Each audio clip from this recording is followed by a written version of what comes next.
Bonjour et bienvenue. Savoir si son enfant se développe normalement, c'est une question qui préoccupe beaucoup de parents, surtout quand on parle d'autisme.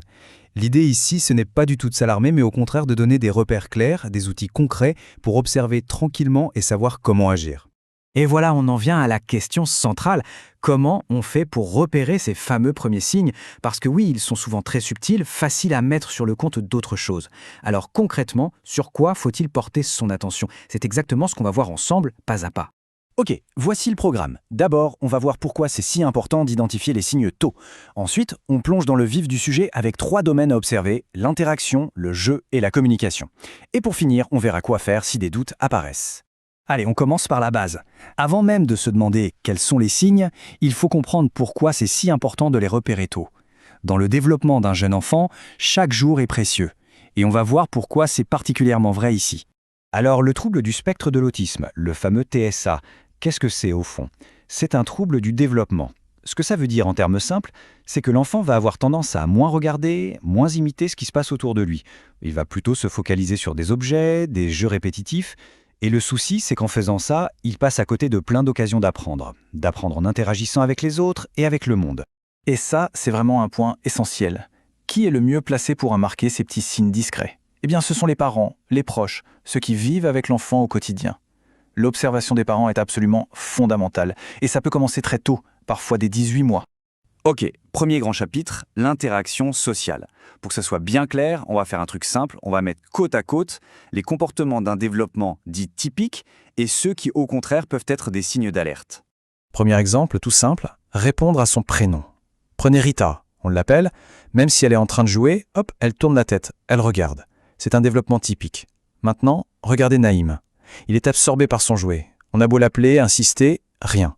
Il ne se retourne pas. C'est ça un premier signe d'alerte, cette difficulté à décrocher de ce qu'il est en train de faire. Ça nous amène à un truc super important, l'attention conjointe. Ça a l'air compliqué comme ça, mais en fait c'est tout bête. C'est juste le fait de partager un intérêt pour la même chose. L'adulte regarde un oiseau, l'enfant regarde l'oiseau aussi. C'est la base de tout. Chez un enfant qui se développe typiquement, c'est naturel. Mais pour Naïm, par exemple, c'est beaucoup plus difficile. Capter son attention et la diriger vers quelque chose, c'est un vrai défi. Quand un enfant s'amuse, c'est contagieux, non? Sacha, par exemple, il est à fond dans son jeu, et qu'est-ce qu'il fait? Il lève la tête, il cherche le regard de l'adulte, il sourit, il partage sa joie. C'est cet aller-retour qui est important. À l'opposé, Issam, lui, joue tout seul. Il a l'air content, mais il reste dans sa bulle, il ne partage pas ce plaisir avec les autres autour de lui. Allez, on passe au deuxième point d'observation, le jeu. La façon dont un enfant joue, c'est une mine d'informations.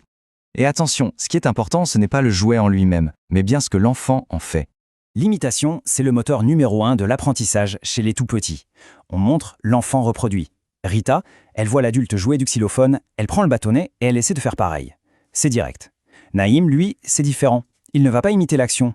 Il va prendre l'objet, mais pour l'explorer différemment. Le regarder de très près, le secouer. Il se concentre sur l'objet en lui-même, pas sur ce qu'on peut en faire. Ah, le jeu de faire semblant, c'est une étape tellement importante, c'est là que l'imagination décolle. Sacha, il prend une fourchette et il fait semblant de manger, il donne le biberon à son poupon, il utilise les objets pour raconter une histoire. Issam, de son côté, va manipuler les objets de façon plus répétitive. Il va taper la cuillère sur la table, la faire tourner, mais il ne va pas faire semblant de manger avec.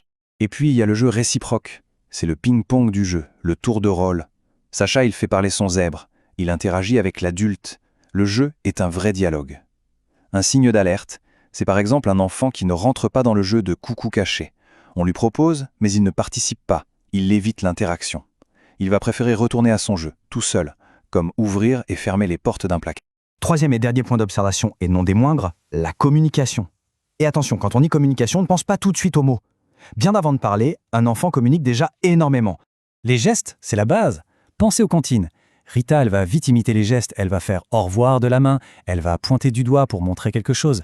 Elle communique. Un signe à observer, c'est un enfant comme Issam qui fait peu ou pas de gestes, qui ne participe pas.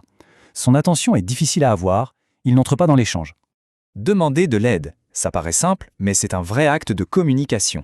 Rita, elle veut de l'aide, alors elle regarde l'adulte, elle fait un petit son et elle tend l'objet. Le message est hyper clair. Issam lui veut quelque chose, comme des bulles, mais il ne va pas chercher l'aide de l'adulte. C'est un peu comme s'il ne réalisait pas que l'autre personne peut l'aider. Et puis il y a le partage des découvertes. Un enfant trouve un truc génial. Son premier réflexe, c'est de le montrer. Il va tendre l'objet, regarder l'adulte, faire un son. Il veut partager son enthousiasme. Un signe d'alerte, c'est un enfant comme Issam qui ne va pas communiquer. Il peut être fasciné par quelque chose, mais il ne cherche pas à le partager. Il ne cherche pas le contact visuel. Bon, on a vu pas mal de choses. Forcément, après avoir observé tout ça, des questions peuvent émerger, c'est tout à fait normal. Alors maintenant, la question c'est, concrètement, on fait quoi si on a des doutes? Le point de repère, c'est quoi? À partir de quand faut-il agir? Eh bien, voici une indication assez concrète. Si on remarque l'absence régulière de 2 ou 3 des comportements qu'on vient de décrire chez un enfant de 18 mois ou plus, alors oui, c'est un signal. C'est le moment d'en parler. Alors que faire? C'est simple, il y a 3 étapes. La toute première chose, c'est de contacter son pédiatre ou son médecin de famille. Deuxièmement, demander une évaluation complète du développement de l'enfant.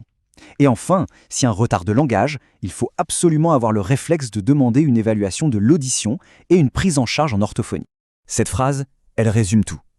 Une prise en charge précoce permet d'agir avant que l'écart ne se creuse. Agir tôt, ce n'est pas coller une étiquette, pas du tout. C'est donner à l'enfant toutes les chances, tous les outils pour progresser, avant que les difficultés ne deviennent trop grandes. Donc, si on devait résumer, qu'est-ce qu'on retient? Premièrement, les signes se voient dans 3 domaines: l'interaction, le jeu, la communication. Deuxièmement, l'observation des parents est essentielle. Personne ne connaît mieux l'enfant. Troisièmement, la précocité, c'est la clé. Plus on agit tôt, mieux c'est. Et enfin, le point de départ de toute aide, c'est de développer la communication non verbale. C'est la fondation de tout. Et pour conclure, une dernière pensée. C'est vrai que l'inquiétude peut parfois paralyser. Mais, et si on voyait les choses différemment? Et si cette observation, au lieu d'être une source de stress, devenait en fait la plus grande aide possible? Si regarder son enfant attentivement, avec bienveillance, était en réalité le tout premier pas, le geste le plus important